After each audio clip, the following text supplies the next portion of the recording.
Hey all, thank you so much for joining us tonight. This is the conversation on repairing ties to Indigenous ceremony and culture through art. I'm Izzy Angus. I'm the public events manager for the California Institute of Integral Studies, which is a nonprofit university on unceded ancestral lands of the Ramaytush Ohlone people, which, is San Francisco. It's lovely to see you all today. And we also have some folks joining us online from all over the world. So thank you for sharing this evening with us. Before we get started, as a representative of CIIS, I want to honor our gratitude and our debt to the Ramaytush Ohlone people for being the continual caretakers and stewards of this land, Yalamu, Yalamu being the Ramaytush word for both the people and the territory of the San Francisco Peninsula. This acknowledgement is, of course, just a first step, the least that we can do as settlers on this land. And it's a way to center our intention of cultivating a deeper relationship with Indigenous people and organizations where we live. If you're joining us online, I invite you to call out in the chat where you're calling in from. And if you're early in your journey, we recommend the website native-land.ca. It's linked in the description below this video. It has an interactive map, and you can start to learn more. So before we get started, I'll do some housekeeping, some introductions, and just to help everyone have the best experience possible. We have a live Q&A after the conversation tonight. You can see these QR codes throughout the room. The QR codes are just so that online folks can also submit questions and have their voices in the room with us as well. So if you scan that, it'll take you to a form and you can submit a question and our team will gather them and they will see them on an iPad. It will appear on the stage. So we'll try to get to as many questions as we have time for after the conversation. For those of you who are online, chat is enabled during this event, but of course, our presenters cannot see the chat and it is not being moderated, so please be kind. Please don't say anything that could be offensive or insensitive to other people. And you're also welcome to turn the chat off at any time, and we actually encourage you to do so if it's negatively impacting your experience in any way. I hope it's not strange that I'm looking at the camera. I'll go ahead and introduce our presenters and then we'll get right to the conversation. Chantal Jung is a Nunatsiavut Inuk and a self-taught multimedia artist and writer with a focus on collage art, zines, video, and film. Chantal is originally from Happy Valley Goose Bay, Newfoundland, or Nunatsiavut, and currently resides as a guest on Ramaytush Ohlone land or San Francisco. Chantal has produced animated work for the musician Black Belt Eagle Scout and the Bartow Project, and her writing and artwork have been featured in Inuit Art Quarterly and on the Inuit Art Foundation's website. She is a member of the Indigenous-led collective called Indigenous Honeys. Tricia Rainwater is a Choctaw indigiqueer multimedia artist based on Ohlone land with roots stretching from Miwok land in the Central Valley to Navajo land in New Mexico. Tricia's art ranges from self-portraits to sculpture and installations, earning recognition in both national and international exhibitions. And we're so lucky because it's on the fourth floor, right above us. She was a recipient of the San Francisco Arts Commission grant in 2022, which funded her project retracing the Choctaw route of the Trail of Tears. In her work, Tricia crafts a visual story that goes beyond traditional boundaries. And over 3 years, she delved into self-discovery, capturing the intricate dance between herself and nature in San Francisco's Golden Gate Park. And now it's my absolute pleasure to turn it over to Chantal and Tricia.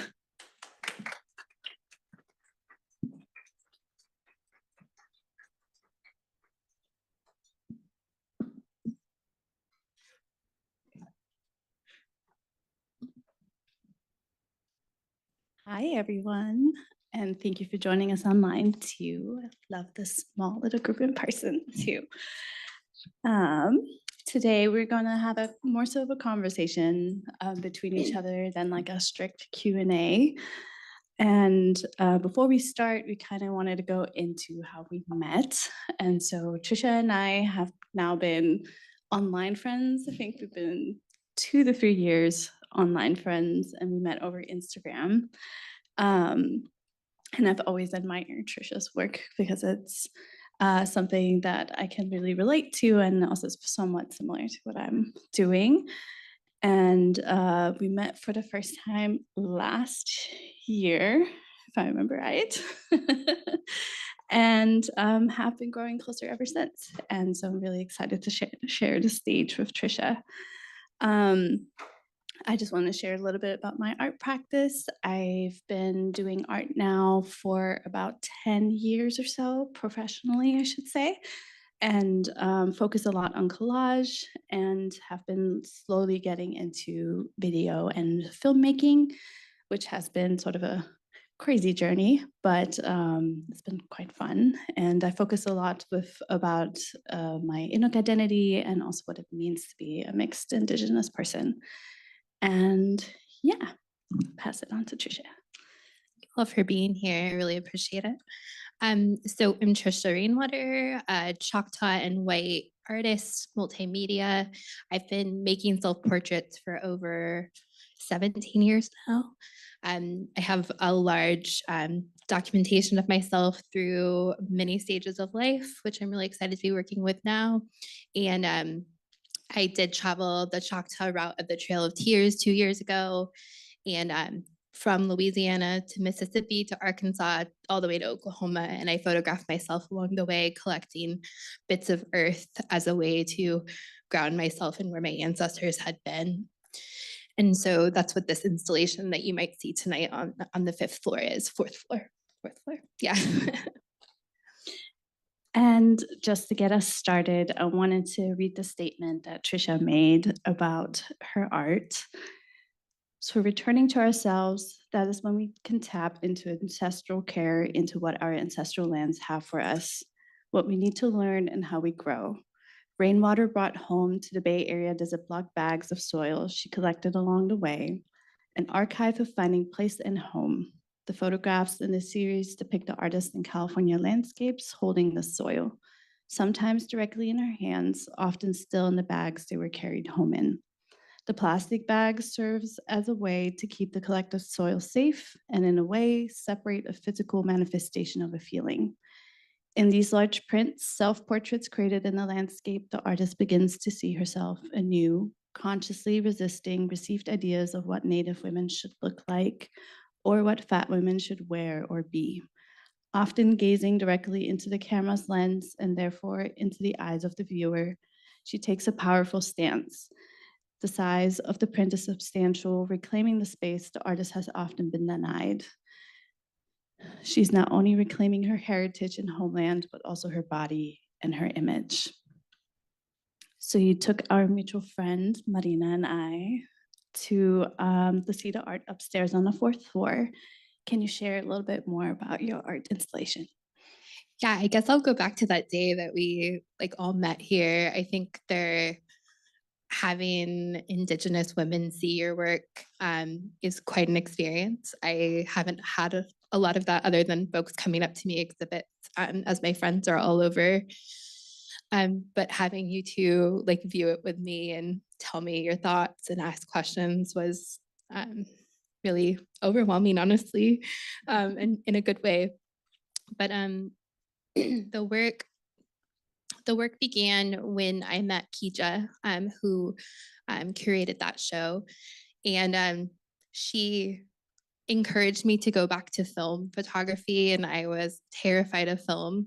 I have a lot of anxiety around shooting film correctly, and it feels very mathematical to me.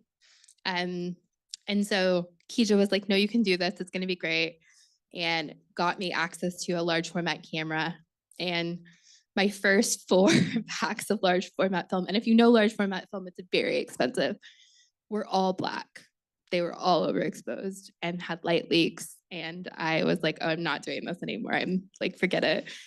And the guy at Glass Key was like, no, you have to keep going. You have to, you're going to get it. You're going to get it. I don't know if he was trying to sell me more film or, but the next pack I took, every single photo was clear. And I was like, okay, all right. And I had this idea that I wanted to start working with the bags of dirt and my body in areas where things had happened, right? I had a friend that I drifted away from years back who would have parties in the woods during the pandemic, and we would all go to the woods and these parties would happen, and they were these beautiful, sweet moments in the middle of this pandemic. So I went there and I photographed myself with earth from the trail there. I went to where a long-term partner and I had photographed myself in Golden Gate Park, and I started introducing my ancestors' homelands, my homelands in the South, to my home here. This idea of, introducing them. And then the mural on the other side of the wall of photographs is archival images from Mississippi and Oklahoma archives. Really, because I don't have access to my family's archives, we really don't have photographic archives. And so I wanted to imagine myself within these archival images of Choctaw women specifically, and what it would be like to have their care, and imagining a new way of living together. Yeah. So much of your artwork incorporates yourself with the lands, such as collecting the dirt from the trail. And in this current exhibit here at CIIS, your homelands are at the center of the photography. Can you share more about incorporating shots of yourself and the importance of the land in the images that you take? Yeah, I shared a little bit about my work really centers around trauma and pain. I think a lot of artists can like shy away from this or want it to have like prettiness to it. And I really want my images to show the pain in place, the disconnect from place. Specifically on my homelands in the South, it was lacking like I wanted to be grounded there with my father or my grandmother. I wanted to like find grounding in family. And so I don't know if that's making sense, but photographing myself here in places that there's been pain points feels very familiar. Yeah. Can you share a little bit more about creating an archive of your own life? I know you talked a little bit about how it was difficult to like get family archives for this specific thing, but how does this kind of tie in with creating your own archive? I love talking to you about this because we talk about archives all the time, including, the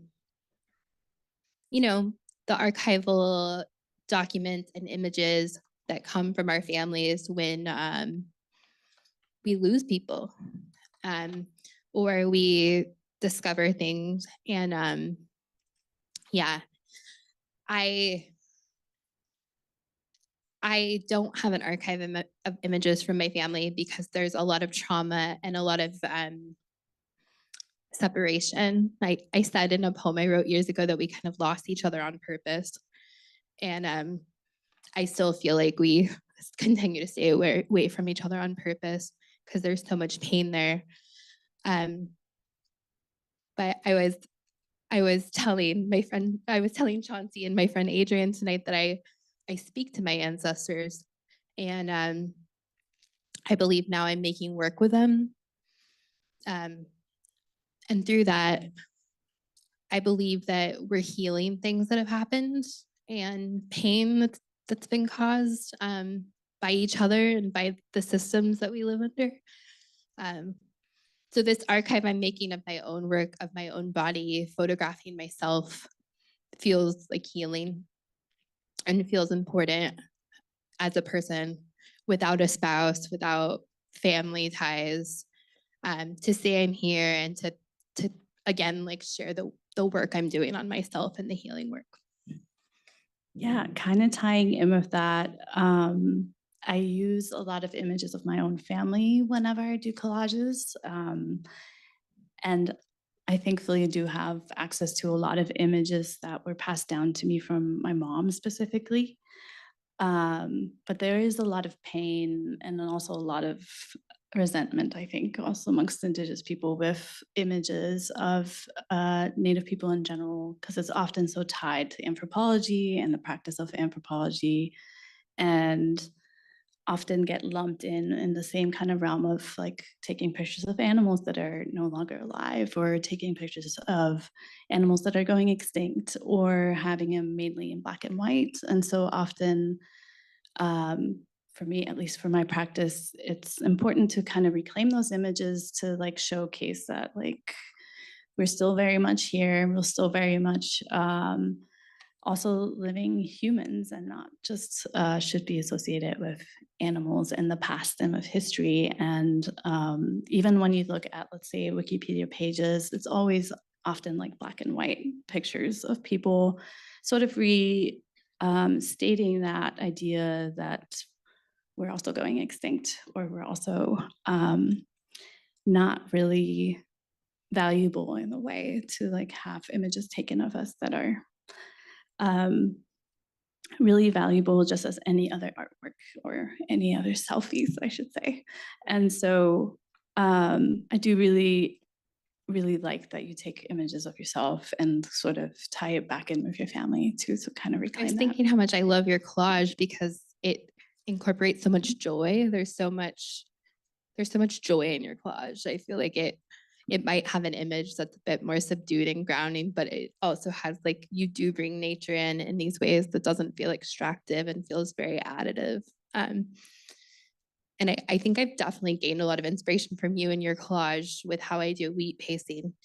Because before, I think it was kind of flat, and thinking more about the subjects that I'm working with, not just as subjects, but as ancestors. Thinking about the use of flowers, and like I know everything you put in your collage is like very specific and important. Yeah, I really learned a lot, mainly from my collective, fellow collective members, specifically about how grounding yourself with the land, and also grounding your art with the land, is mainly also making sure that when we portray a person in a collage or in our artwork, to also tie it back into the place that they're in, or to the place that's important to them. And it doesn't necessarily always have to be flowers or flora and fauna in some way, but it can also be an animal that's important to them, or being, any kind of being that could be alive, is important to them. And so highlighting that whenever you ask a person, like, hey, what is really important to you? Like, what is your favorite flower? What is your favorite like animal? Like, how can I make sure that this collage is actually you, and not just something that I think looks pretty? And often people get really excited and really happy, and often are much more share a lot more with me about their personal life, and also why this is important to them. And that's really grounding. And Yeah, I think the archive can be really dark, a really dark place. I think about that, two stories. I think about that, I forget his name, Frank Whalen. Yeah, Native rapper. And he went to Harvard on a tour, and they opened a drawer to show him some bones, and it was his great-great-grandmother. And it was this experience where the person who was touring him was like, oh, this was an accident. And it was like, but our bones are here. That's not an accident. And I think about that a lot when I go into the archive. And I think about whether I'm extracting or whether I'm trying to find place and home, and how you do that in a good way. I was talking to a friend who's a professor and is Choctaw, and she was asking me about some images I was using on my mural here, and she asked where I found them. And I found them in the Mississippi archives, and she was like, oh, well, I think I know about those images, and they're of these women standing and they're weaving baskets, and they don't look exactly like peaceful. And again, I could be reading more into it, but we started to talk about the images, and she started to talk to me about this process in after removal when we were in Oklahoma on the res, and how they had these like things where like folks would be made to like teach a skill so white folks could come onto the reservation and view Native folks, like Choctaw folks, doing the skill, like weaving or carving or something, so they could watch, which is so gross. And then to think about me placing these women in this mural, it just added this whole other layer to it, and this responsibility that we have as artists to know the images and know where they come from and know their history and their story. Yeah.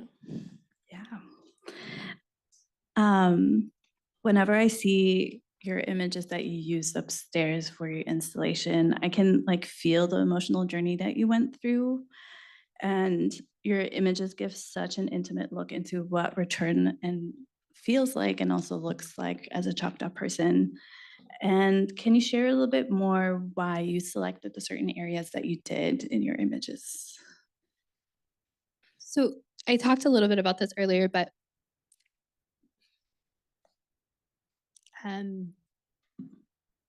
just really wanting to get in touch with and like remember places that have held a lot of like pain and angst for me. So I've done that in other series, my Golden Gate Park series. I went back and took another series there when I closed out. I was like, I'm not going to photograph in Golden Gate Park anymore. I've done that for 4 years. And then when I shot these photographs, I thought, oh, I have to go photograph in Golden Gate Park. I need one image there with the earth. And so I think I really wanted it to be kind of full circle moments in all of these areas.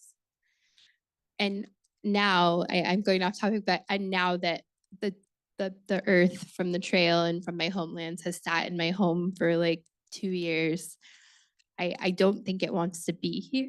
Like I feel like I need to return it. And yeah. Thank you for sharing.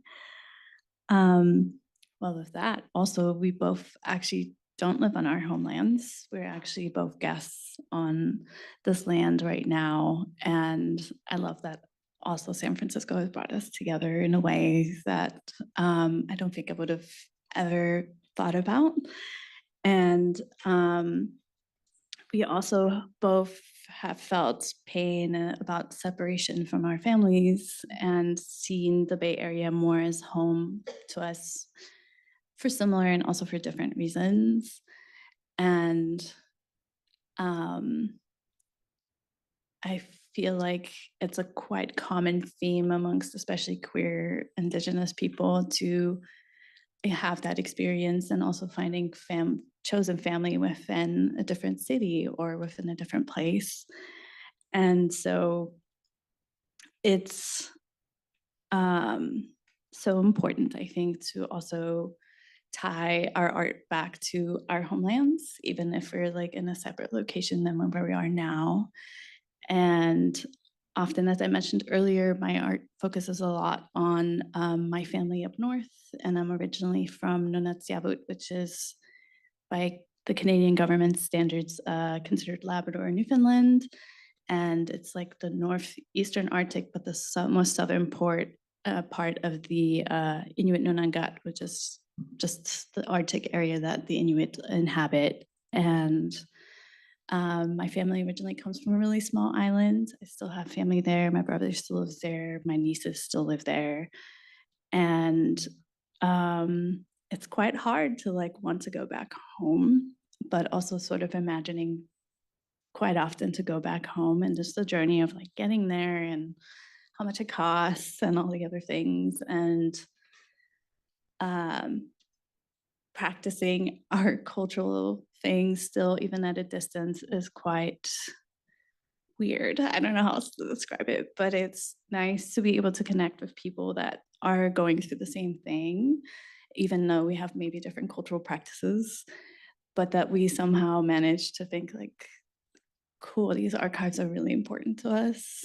What has returning been like for you? Yeah, it's been weird. I haven't really been back to the island very In a while. Didn't have the money, to be completely honest, to go back. So it's been in the works, but it's been nice to be able to connect with my mom on her homelands, not that she considers her homelands now, which is Vancouver Island, and connecting with the First Nations there, and sort of having another chosen family there, which has been really nice. And also art actually made me reconnect with a lot of Inuit artists in Toronto, which is somewhat closer to where I'm from. And so it's been really nice to be able to do that as an adult now and having a different perspective on it as well. And I don't know, Tricia, if you want to share a little bit more from where you're from in Mississippi. And Yeah, my grandmother was in Mississippi, and then my father grew up in Oklahoma, and then eventually they moved to Arkansas. And those places don't. Mississippi has been the closest to feeling like at home when you go back to your homelands and you're like searching for this like feeling. I think I was in Mississippi and going to yard sales on the reservation there as I was like kind of photographing, and I was looking at some regalia that this woman had made, and it was like so beautiful. And we were talking, and I was walking away, and her son said, "That's a city Indian." And I was like, okay. But having these moments where like folks are asking me like who my grandma is and who my dad is, and just feeling, feeling kind of displaced, like where is home? I feel like I do these things where I'm like, oh, I'm gonna go hit up, like I'm gonna watch stickball and feel like I'm gonna feel something. And Mississippi definitely felt grounding as I was like photographing, but still missing, like I think it would be different. I imagine sometimes like what would life have been like if colonization wouldn't have taken its toll on my family the way it did, if trauma wouldn't have been so strong. Maybe I could have returned home with my dad and like learned from him what it was like and his favorite places. Yeah. yeah. Speaking of, you recently returned home for an art residency, and this is your second time returning home. You were on your own this time compared to your first time going. So what was that like? Yeah, I traveled last time with a partner. And this time I went to Louisiana on my own. And New Orleans is like quite a place. The last time I went, I felt like there was a lot of fear over being in the South as a queer couple when I went with my ex. And yeah, there was just like so much fear. We walked around very, very fearful. And this time being on my own, I think I spent a lot more time looking for place, looking for something in Louisiana that was Choctaw. And I didn't find that. I went to go get a tattoo, and I met a friend that I had been following. She's an amazing New York Times photographer, and I was like, oh my God. And she was like, Tricia, and she was like, I'll take you out to the bayous and we'll like go see the swamps and we can photograph you out there. Like you'll get some good shots. So we drove and took these photos, and she was like letting me know that the gators are friendly and the crocodiles aren't. I was like, oh my God. Like, and then we were leaving to go get dinner, and she asked if this felt like home. And I was like, like what a question. Like, everything has changed, everything is different. And when you don't have that like that guidepost of like, this is where we were, this is yeah. I think going home is like always difficult. There is a mound that like a group of intergenerational natives built on the runway, in Louisiana, in NOLA, Bulbancha. they made this beautiful mound, and I went and I was able to take photos on it and of it. And as I was like in the Uber going to the mound, the guy was like, "This is not a good area," and I was like, "I'll be fine." And it was beautiful to be there, but sad that that was the only thing I could find in New Orleans that was like what we used to be. And the erasure is just so strong. It makes me think of the Bay Area a little bit too, because Yeah. I feel like there's a lot of spaces here that don't feel like I can't feel an Ohlone presence. And it's been getting better, I feel like, over the last few years, but it definitely was something when I first moved here too. I was like, where are all the Native people? Yeah. And it was like really hard to find folks unless I went to like the Stanford powwow or like some really bigger events that are happening out here. But I think often what non-Native people don't realize that there are specific areas in the US that do feel distinctly Native. So like for instance, when we go to Santa Fe or when you go to Albuquerque, there's such a large presence of Indigenous people there that I can feel that the Pueblo people there are like present and own the land and also manage the land. And it's similar for myself, at least on my homelands. When you go up north, it feels distinctly Inuit, and it's like mainly us out there rather than like a lot of non-Native people, because often people don't want to go that far out into the Arctic because it's either too cold or intimidating or whatever it is. And so I feel like often people don't realize how painful that actually is when you finally are like gearing up to go home and you're so excited to go to your homelands, and then you go and there's like not much there. And yeah, just want to say I'm proud of you for going. Yeah, when I was in Mississippi, I spent a lot of time, I had places like Bayou LaCroix and Devil's Bayou that I wanted to get to. And I said that in my last talk here, everything was locked off, like specifically Devil's Bayou, there was a gate with like 9 locks on it. Really trying to keep people out, which made me wonder like how many Choctaw folks are going there and trying to go to this place that we were like removed from. And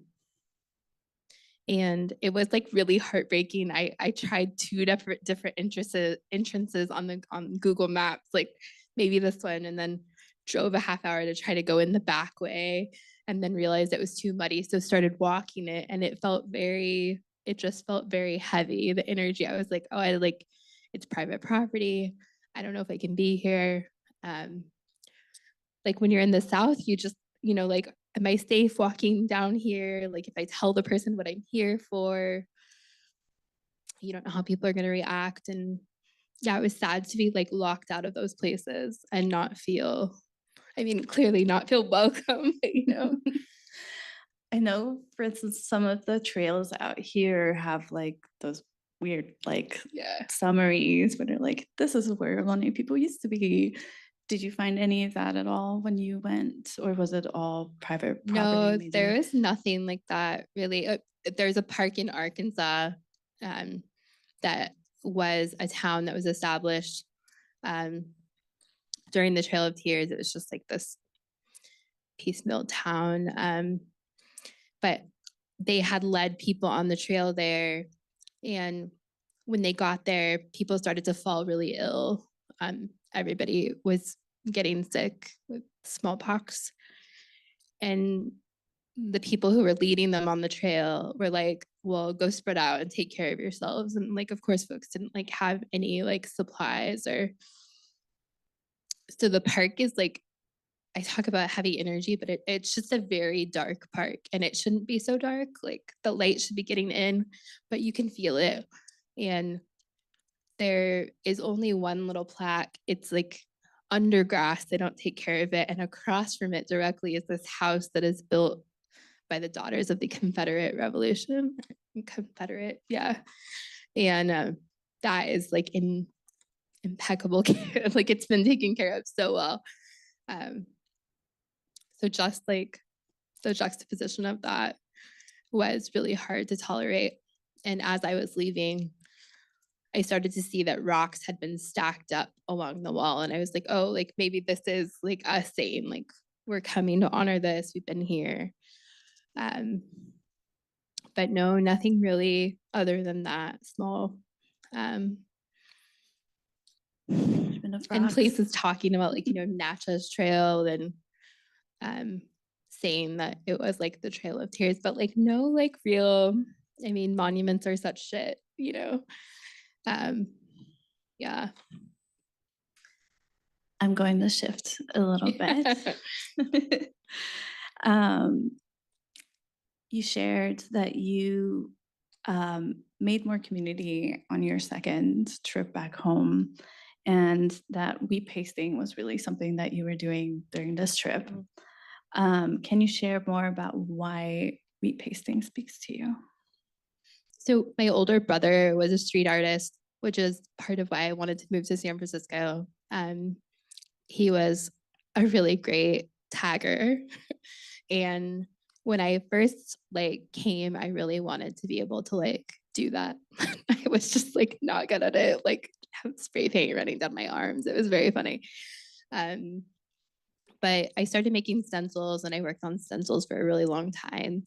And I really, when I thought about going back this year, I wanted to take images from the Trail of Tears and put them back in a place that was one of the starting points of being removed.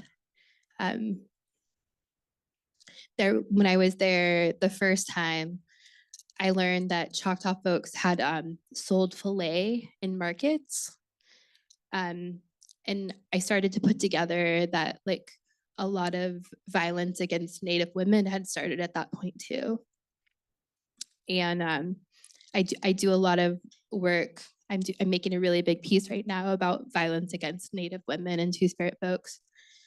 And because my grandmother and I are both survivors, and so I started to think about all these things and these ideas of taking these images where I had earth from my homelands and placing that back in a place we were removed from.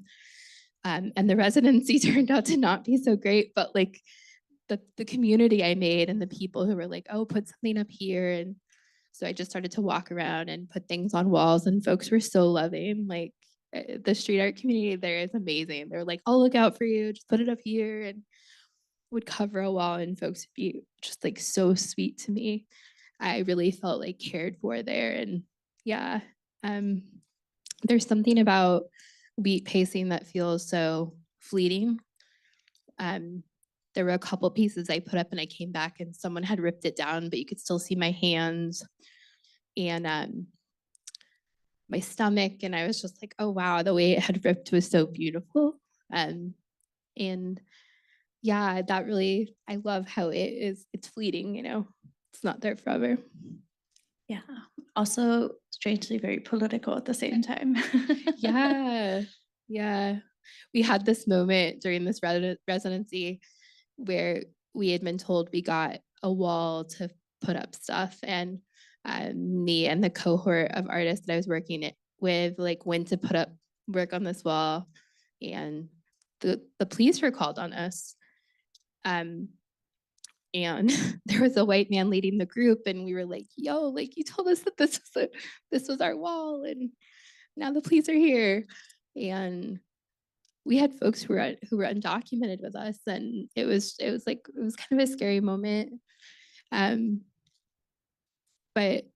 we were able to talk to the police, and it turned out okay. But yeah, to be back in a place that, yeah, all of that. Speaking of taking care of one another, I feel like that specific moment where you were looking out for each other while you were wheat pasting to make sure that no one shows up, or even to ensure that you're safe, is also such an important component of Indigenous art. And many folks, I think, don't realize that when art almost never happens in a silo. I don't know a single artist that actually just works on their own without sharing it with other people or just asking for feedback. And I argue that Indigenous art impacts our practice so much to be able to connect and talk about it. And we often bounce off ideas off of each other even, and run ideas by each other if this seems like, is this okay? Or even is this like something that people would be interested in hearing about? And also making art together. I feel like just recently we like had a late night art night where we just got together just to work on our projects, but it was so nice to be able to just share that with one another. And since this is the second time for you coming here, and I know it was very, very different for you since the first time, has the second time coming back impacted your art practice in any kind of way? In like going back to the South, and also for future projects, if there's anything that you're doing differently or something that you really took with you when coming back? Yeah, well, first I wanted to respond to the first part about really including community in your process. I'm working on this piece right now working on this large installation that's mobiles. And the first time I made it was strips of fabric, and I had hand stitched the names of missing and murdered Indigenous women and Two-Spirit folks. And I was so young and also impressed with my project. I was like, oh, this is like stunning and beautiful, and I'm like really proud of it. And it was a few months after it had shown, and I had an elder like pull me aside and talk to me and say like, did you get permission?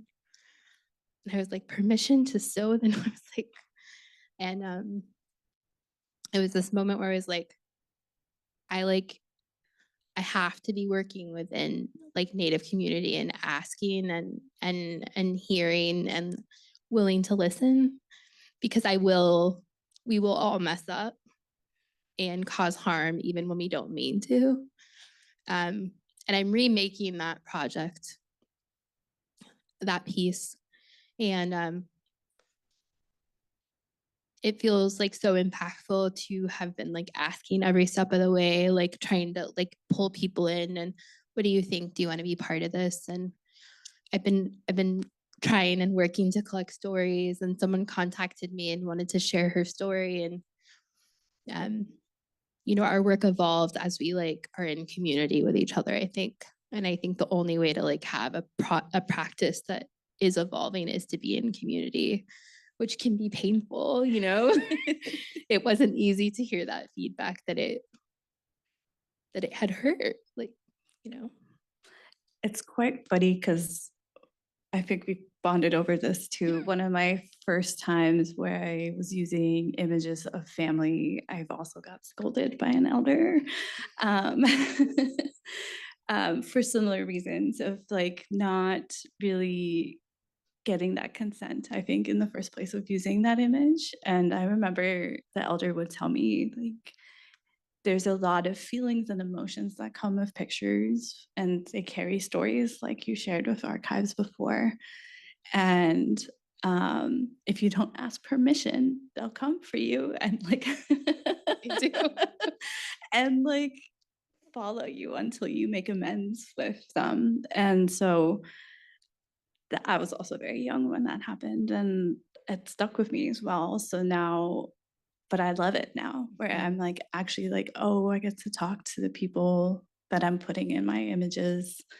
They feel honored.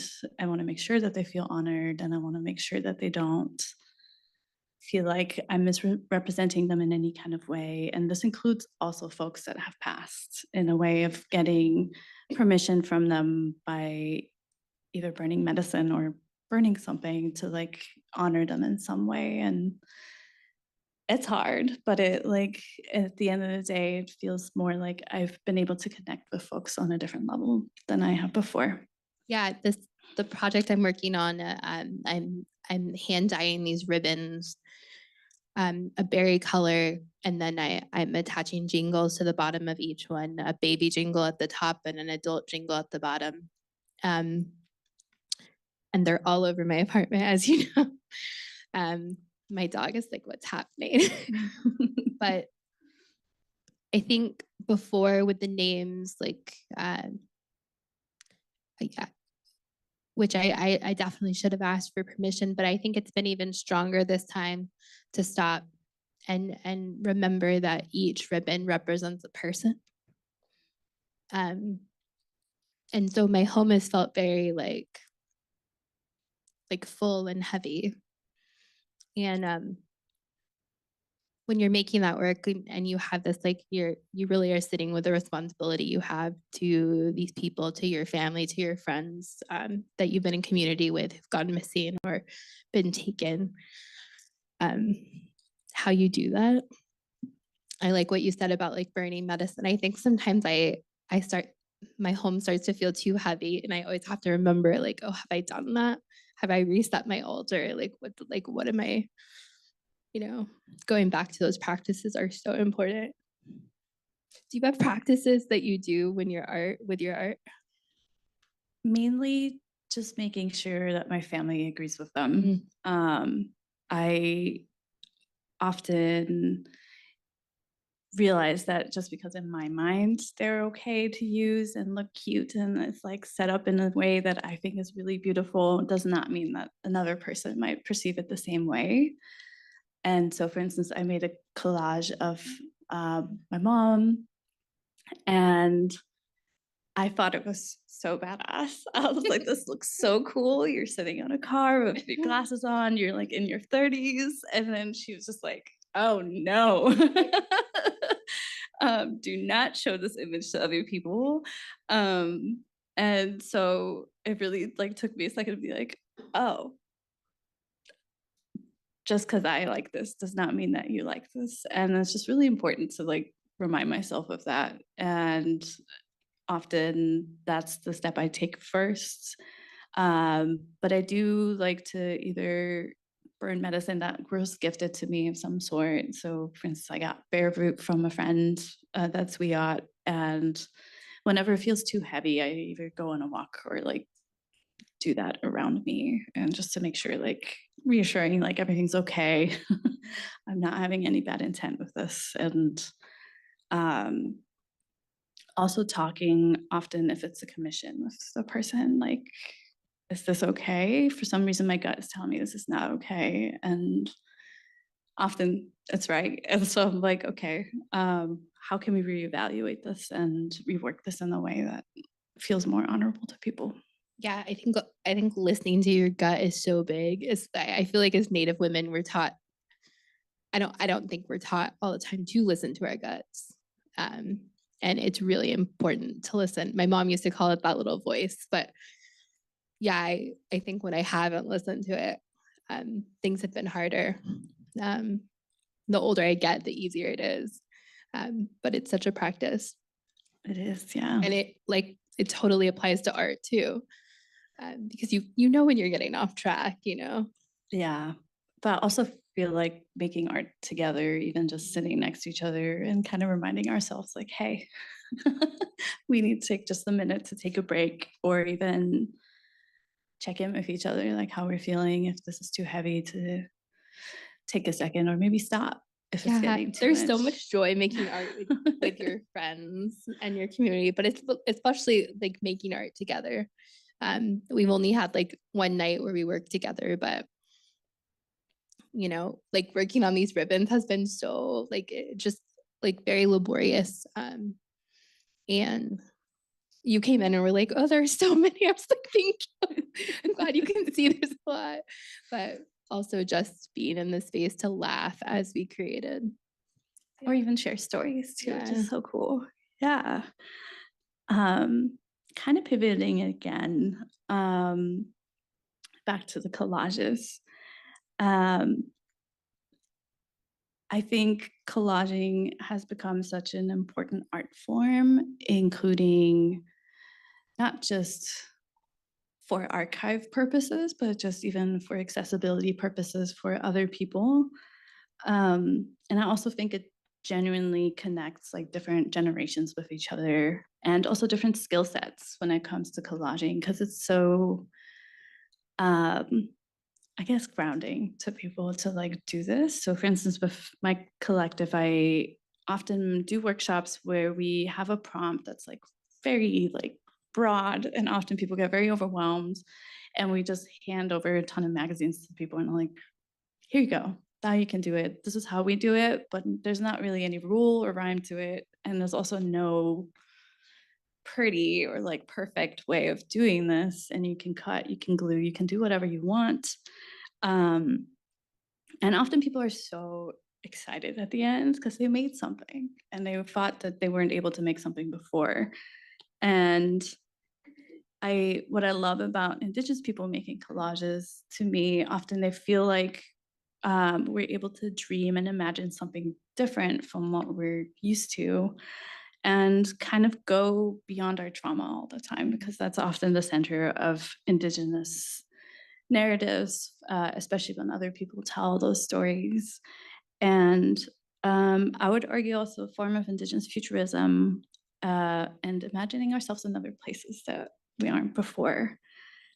Can you talk a little bit more about how you think your installation and also just in general your art practice kind of incorporates that? Yeah, I think that there was this moment when I hiked up, it was like 5 miles in Arkansas, to there was a moment to see the actual trail bed of the Trail of Tears. So you had to hike up and then hike down, and the park ranger told me that the road would bow and you wouldn't be able to miss it. And I had been following the route that my tribe had given me up until that point, but I hadn't touched the actual trail bed. I hadn't been there.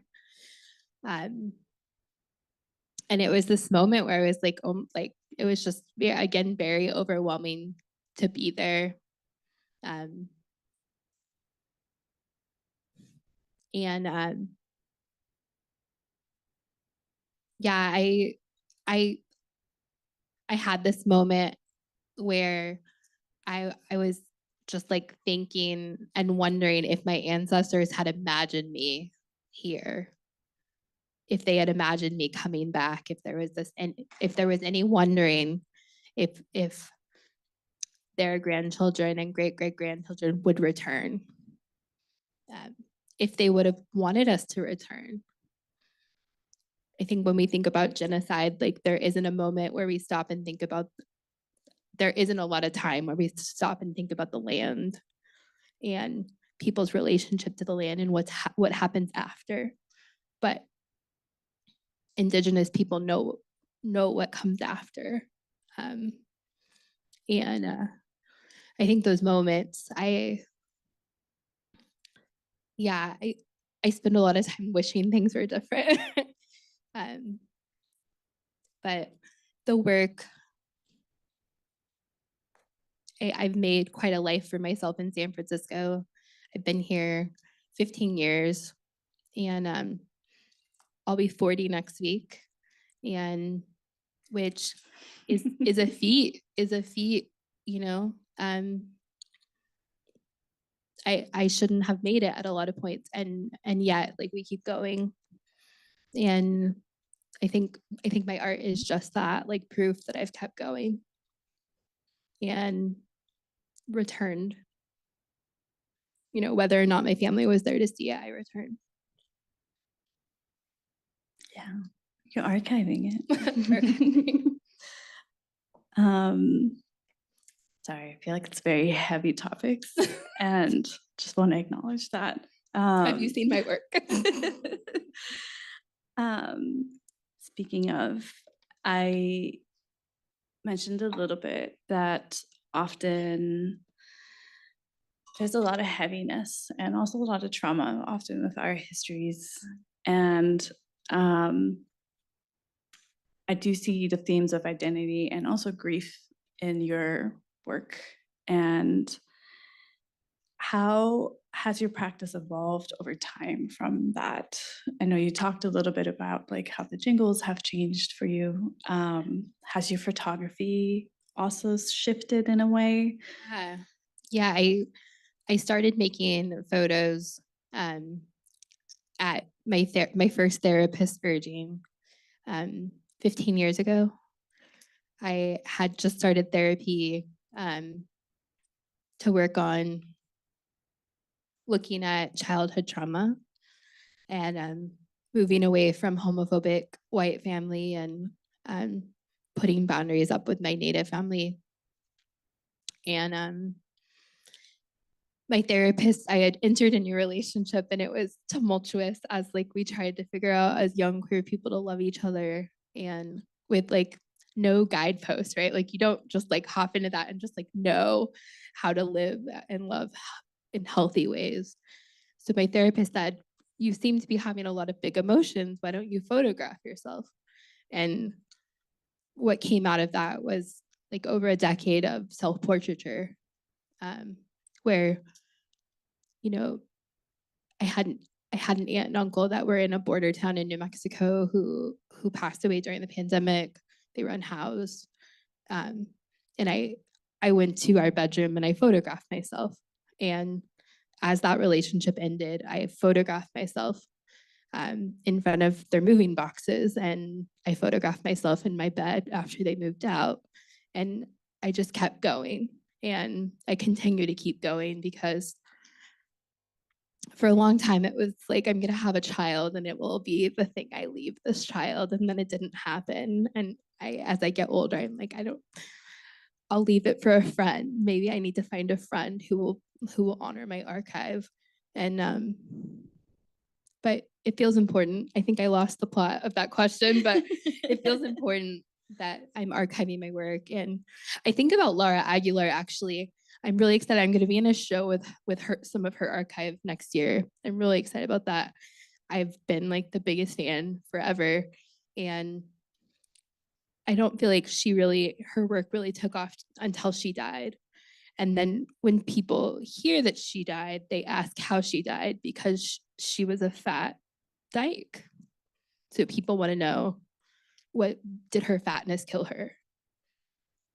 And so there's still stigma when people ask about her death and they're looking at her archive. And so my goal, you know, when I photograph myself and then when I install, you'll see a lot of times the photographs here in this show are a bit small, but still large. I usually print my work really big because I want it to overwhelm people. I want them to feel what I felt. And often white men have a really strong reaction to it. I was at the Berkeley Art Center for a show last year, and this young man came up and was like, but like, why do you only photograph yourself? And why do you print them so big? And I was like, that's the point. And he was so like frustrated with me. And I think it's okay for in society for a white man to censor himself. But I think we need to start taking back that power and censoring ourselves a bit more, because there's so many narratives that need to be heard and stories that need to be told. Yeah, I completely agree. I'm kind of going to tie these last two questions together because I really like them. In the spirit of being intergenerational and also getting advice from elders, not calling you an elder in any kind of way, but what advice would you give to emerging Indigenous artists who are navigating their own journeys of cultural reconnection and artistic You go expression? first. Me? Yeah, what advice would you give? I would say, honestly, this goes out for any artist and also Indigenous people in general. Like, I highly encourage you to pick up art, even if you haven't done it before. Just gotta go for it. I know it's really intimidating, and I know that people often have this perception that it has to be painting landscapes or painting portraits or whatever it is. And most often it's like not that at all. And that it can actually be really healing to just be able to express yourself in ways that you might have not thought about before. And so I always encourage folks to just start writing freely, or even just to make a collage out of a magazine that you might still have laying around somewhere. I love that. I think one thing I would tell like Indigenous artists, like Native artists specifically, is that we're all storytellers. I think the thing I love most about Drives with you, Choctaw, is like there's no silence. We're gonna talk the whole way, and there's gonna be so many exchanges of stories, and it's an honor to like witness our stories and witness each other's stories. And so I think as you look at like creating art or documenting your life, telling your story, telling the story only you can tell, because you know you're in those places, no one else is there. It's like it's you and your perspective, and especially as queer people,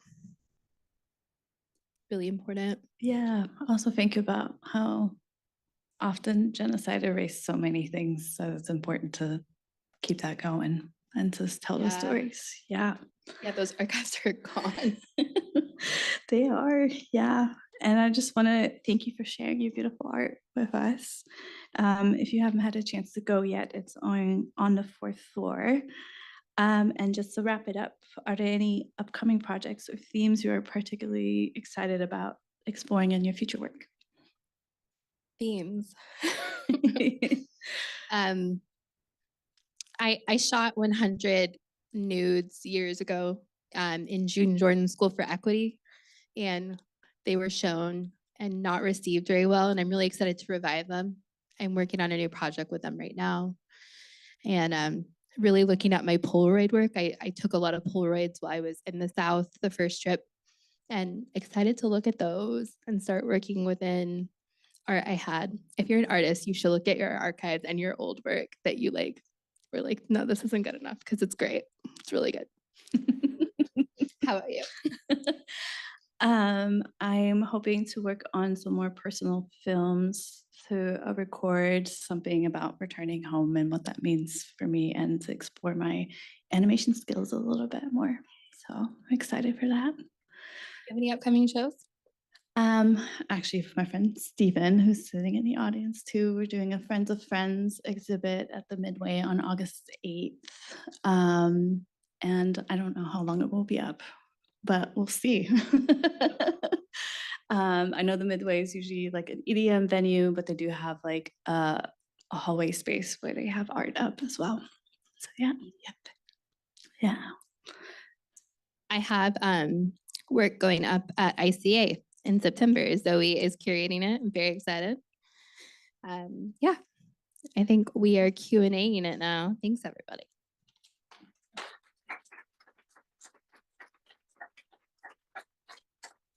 All right.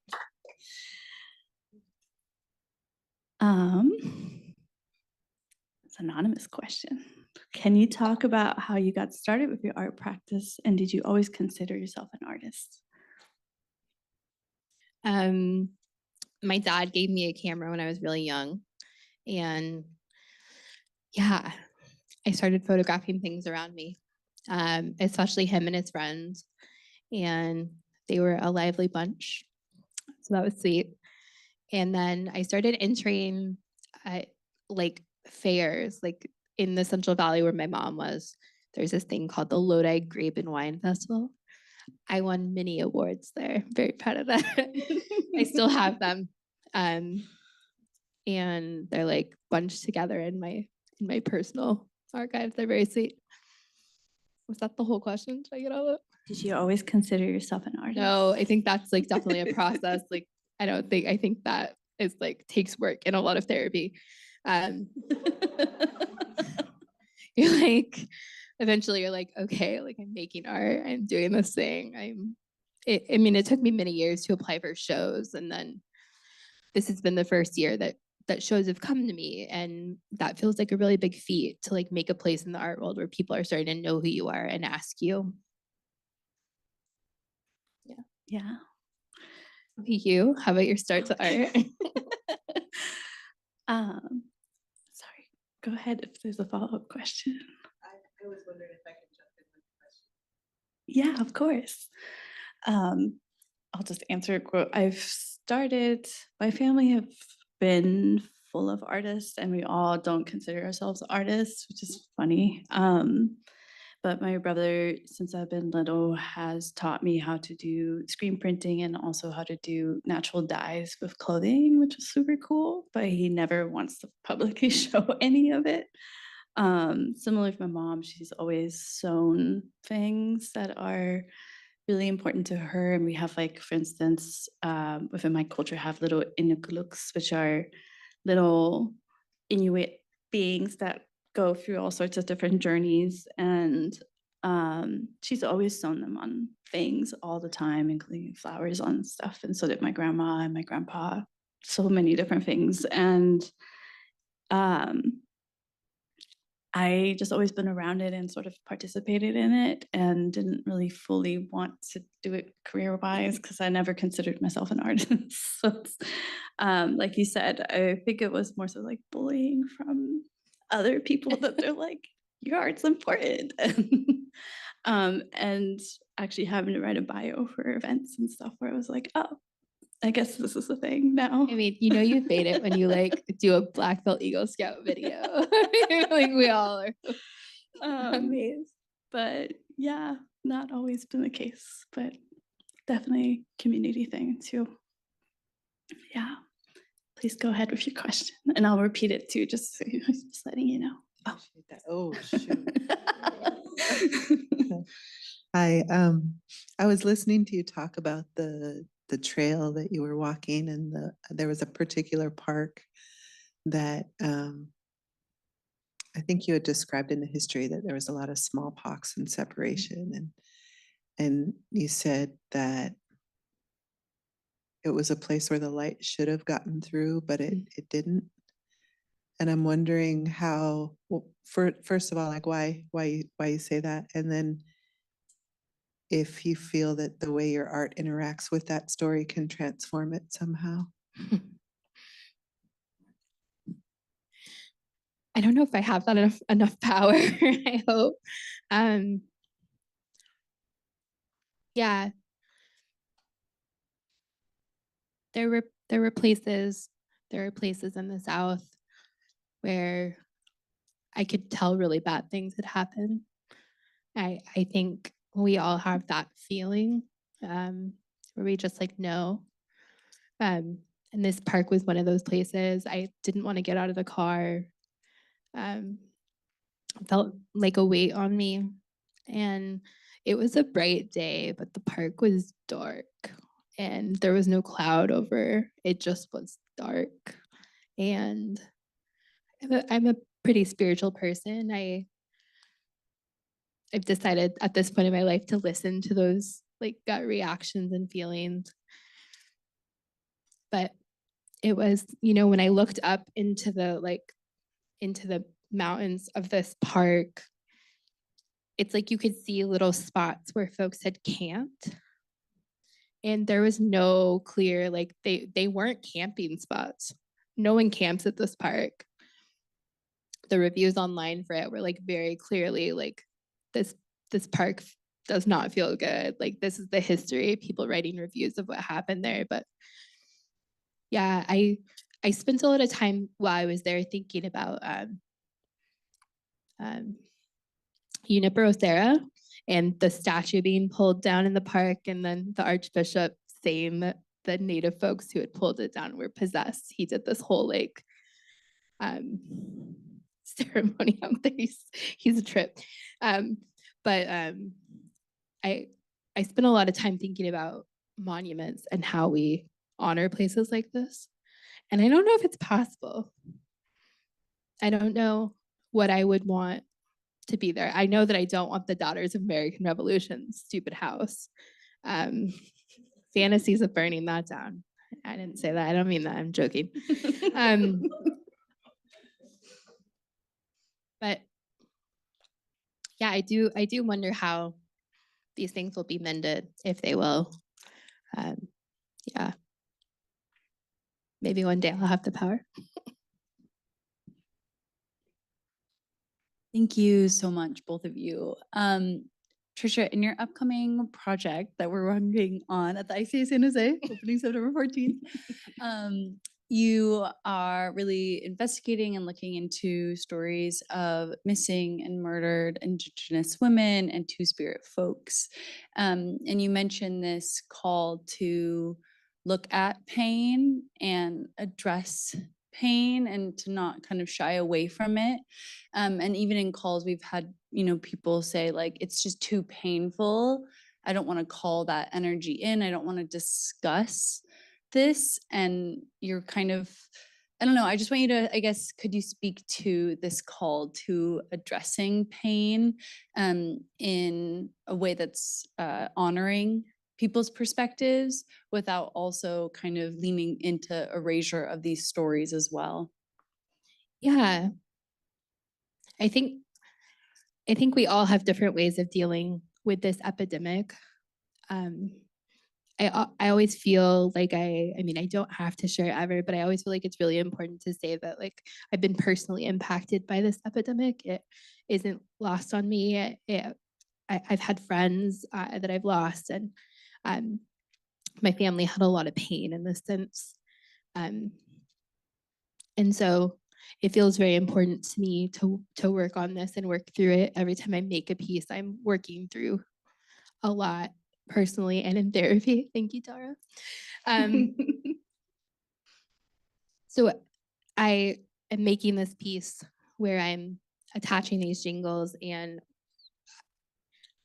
thinking about stories. And I've been collecting missing posters for years now.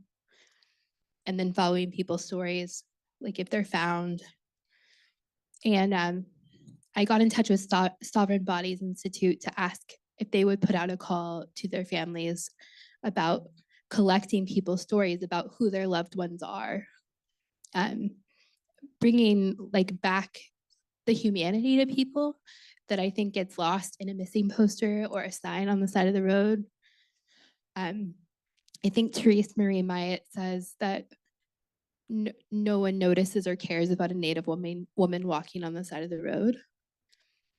And I carry that with me, especially when I'm in places, and you see Native women that look like my aunties. So I wanted to get these stories, and people have had a lot of different reactions. People want to know who I am and who I belong to, and like, which makes sense. And then I've had people who can't believe I'm talking about this, and bristle at that, which also makes sense. We all have our ways of coping and dealing.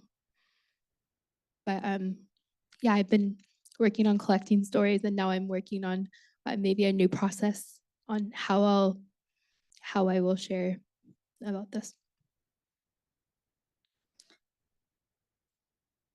I really like this question, so I'm going to ask you this one. What are ways we can go about nurturing community with art in areas that are tough to be queer right now? Sorry, it's a very loaded question.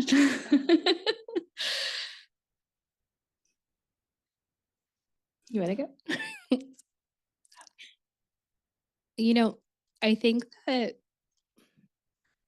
I think 4 years ago, Tricia would be so annoyed at me right now, but I really do feel like community is the source. And that's hard because being in community has caused me a lot of pain. And I hope that the state we're in the United States and beyond right now, we can start to learn to work on restorative techniques within our in our communities on how to mend pain when it happens and harm, because I really believe in that. But community, being in community, working with community. When I was in Louisiana, I was amazed at all the people who wanted to see me be successful and wanted to care for me while I was there.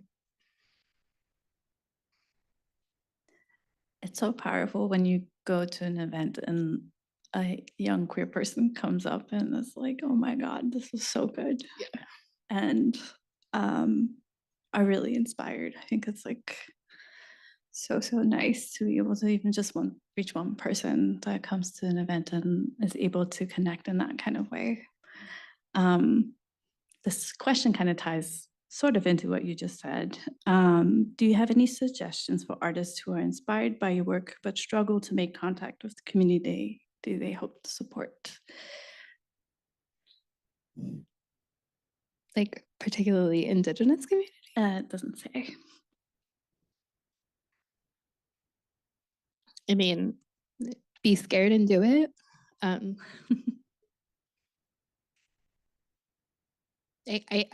Being mixed is tough. And yet it affords me privilege. I don't forget that. But returning to your community and your people and Indigenous friends in a way of like humbleness and a good attitude. Yeah, like come correct. Don't be an ass. I think some people just like go into community and expect that this is their knowledge. I've gotten to know this woman named Dora with my tribe who does translations, and I'll email her really late at night. I'll say, Dora, Halito, can I have a translation for this? And she sends me all these translations, and now we've gotten to like a sentence. We're like, how you doing? And even those things, like you have to like prove you're like actually there, you're coming back, you're learning. Yeah. I also think that social media often gets a bad rep, but I do think a lot of Indigenous artists connect, especially over Instagram and TikTok quite often. So whoever asked that question, And support each other. yeah, Oh my gosh. highly sweet. recommend Yeah. just following your favorite artists and connecting with them whenever they have a show or Native TikTok's great. and hoping to connect more with people there. Another question that's here, how has your practice changed over the years? I think you touched on this a little bit. And what directions do you see it going? How about you? I feel like I Me? answered that. I feel like I answered that already too. I see it going more into the Indigenous futurism direction. I have been really enjoying exploring that theme a little bit more and what that means, and also connecting with friends on what that means. Because since we're all sort of from like different backgrounds, I feel like we don't have all the same theme, but at the same time we do.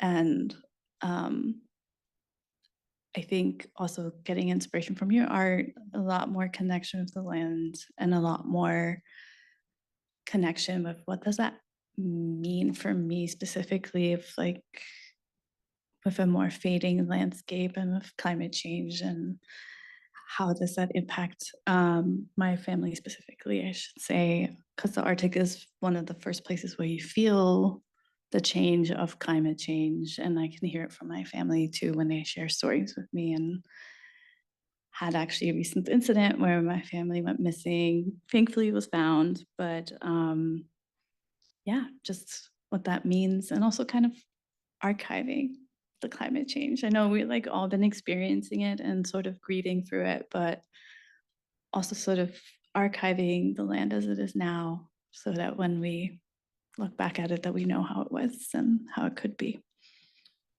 Like, Yeah. I want to make more work about aging. I don't think I thought I would get here. So remembering it's a gift to age and get older. and also embracing Indigenous joy, I think it's also a big one. So much joy.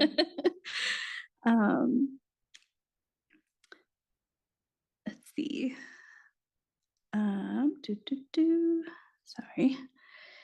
Anyone else here have a question? If no one does, go ahead. Just Think gonna a bring your mic. microphone's coming.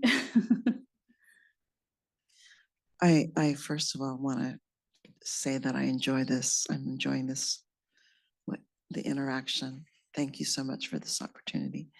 I wanted to know if you could go a little bit more in detail about your process internally and how it manifests in your art externally with the new influence of your elders asking you if you ask permission. So what I see in that particular moment is a conflict between individualistic culture, which we are steeped in, versus collective, right?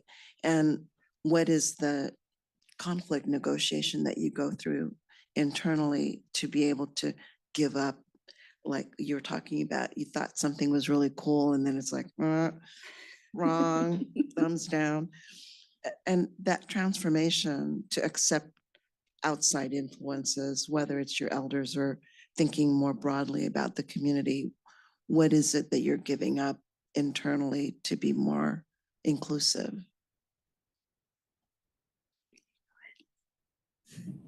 Gosh. I think my process now,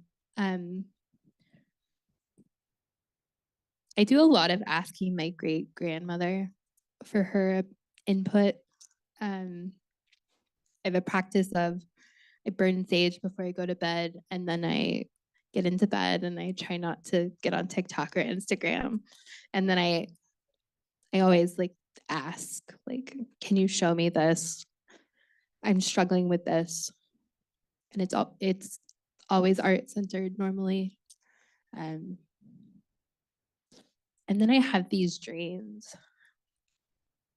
I'd say most of my work comes from a dream.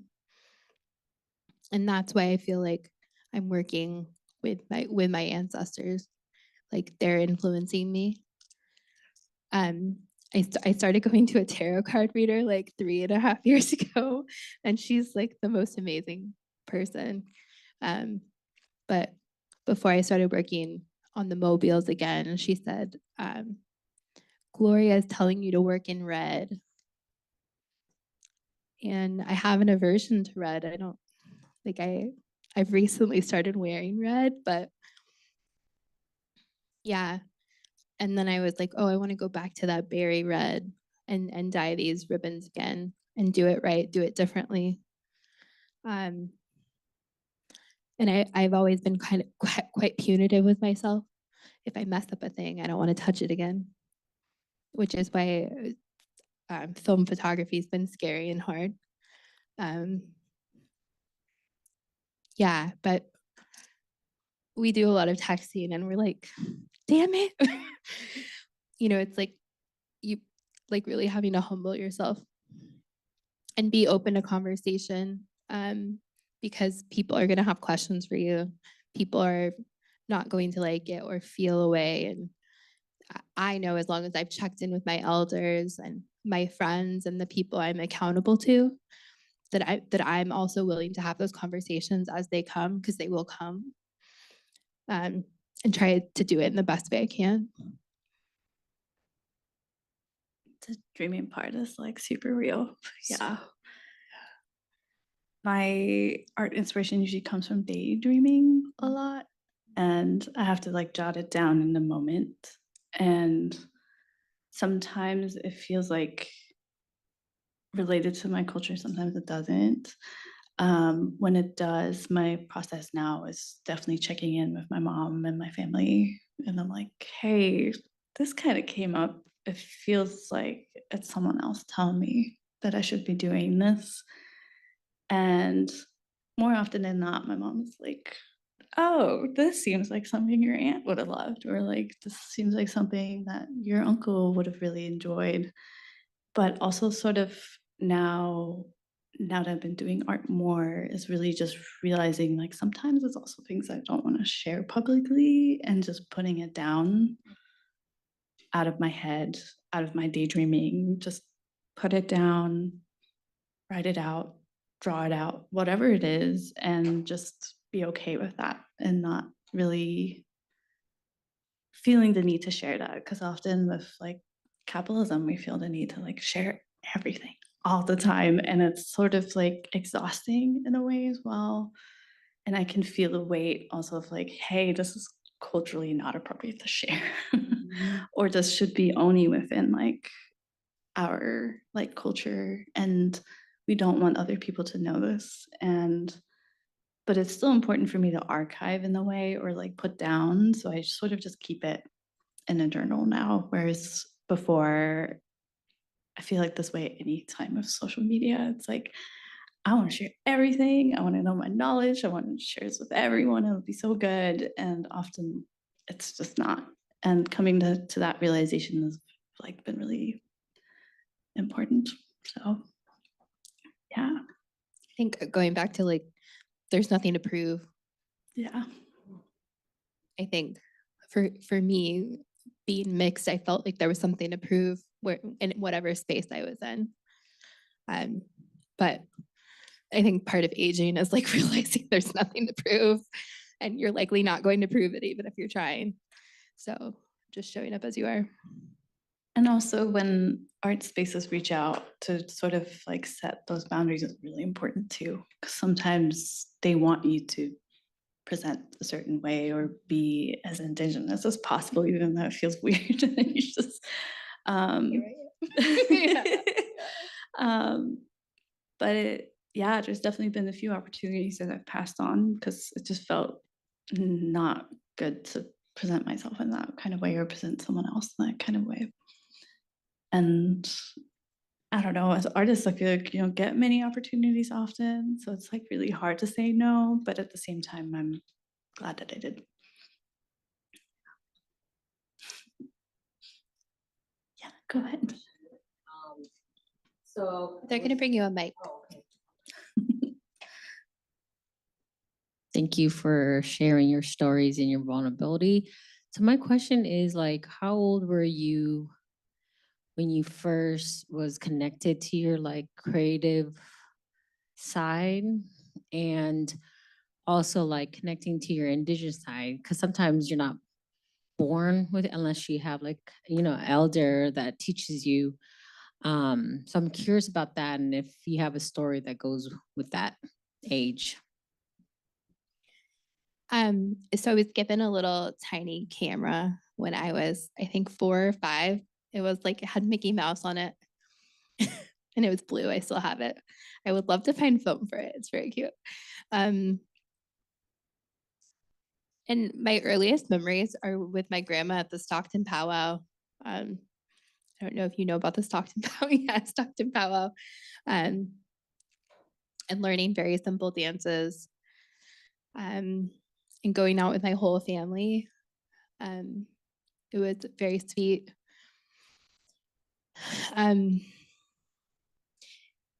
My aunties and grandma used to also take food to Alcatraz when there was the takeover, and my dad was on Alcatraz for a bit.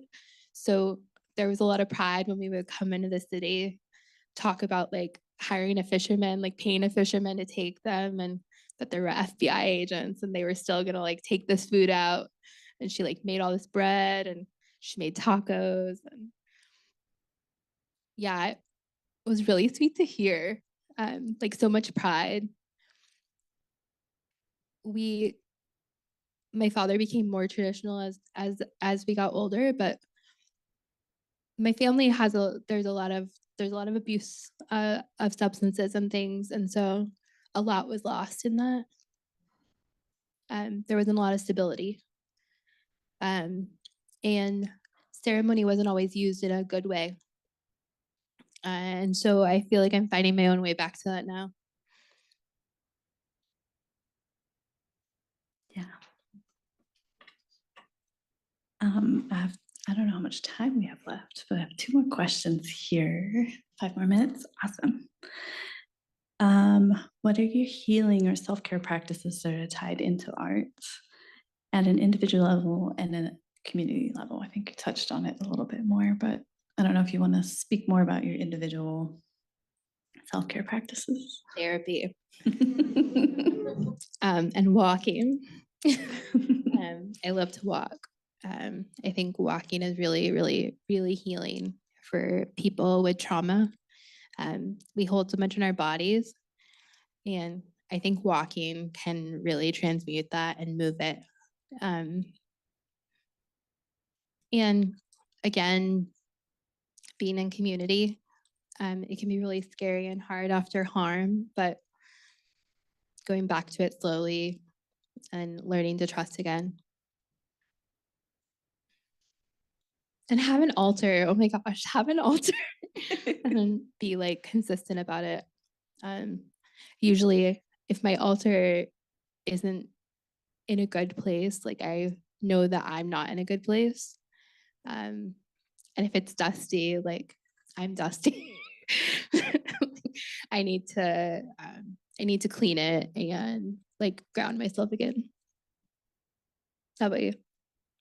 Same thing. Also, just we're so tied to tech often, especially with our art practice too, because it's so many things that you have to submit for like images and everything. And so my thing that I've felt has helped me a lot has just been like taking tech breaks, taking breaks away from the computer, from my phone, just sitting, sitting, writing, reading a book that's not on another screen, and also walking. Walking has been, anytime I get mad or frustrated, I'm like, I gotta go on my little mental health walk.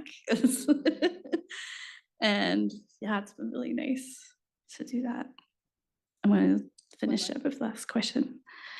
I'm a white presenting queer person with Eastern Shawnee ancestors, and I will be heading to Oklahoma and attending my tribe's powwow in September, and have been trying to reconnect with this part of myself.